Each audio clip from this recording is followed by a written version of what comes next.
دي شجرة توت. بجد دي شجرة توت واخضر.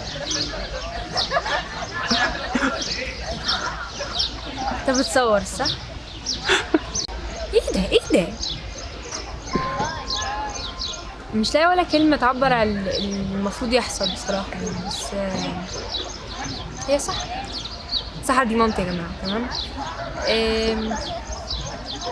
انا وهي اصحاب قوي قوي قوي يعني. اللي هو انا بقول لها يا سحر كده وهي فاهم. انا اخر واحده في اخواتي وكده، فمدلعه قوي بقى. هي دايما بتبقى عارف يعني، حافظاني حرفيا وفهماني جدا. اللي هو مثلا انا ببقى متضايقه قوي، انا مش عارفه احكي لكم حاجات يوميه ليه بصراحه، بس انا هحكي وانت تسمعها. المهم ببقى مثلا متضايقه خالص، وانا مثلا ببقى متضايقه مش بحب اتكلم مع حد.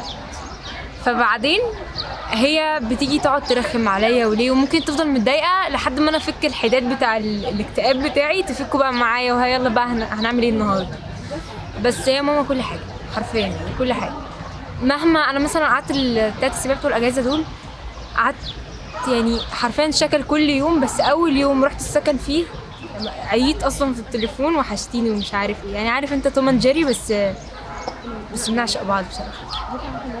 بس طيب ايه اكتر موقف بينك وبين مامتك مش حلو، مش هتنسيه؟ مش هنساه. ده كتير قوي. اكتر واحد بقى. اكتر واحد وهي كلمه، تمام، انا مش بنساها خالص. طول ما انا على وش الارض ما تشيليش هم اي حاجه. حرفيا اي مشكله هتحصل لك انا موجوده، ما تشيليش يعني. حرفيا انا اول ما بتقول الكلمه دي ماما مثلا مش كلام وخلاص، اللي هو انا امك بقى فاقول لك كلام حلو والقرد في عينهم مغزال والجو ده، لا. اللي هو قالت كده فانا متاكده مليون في المية ان المشكله دي هتتحل. انا بغمض عيني بقى وخلاص بسيبها بس. ايه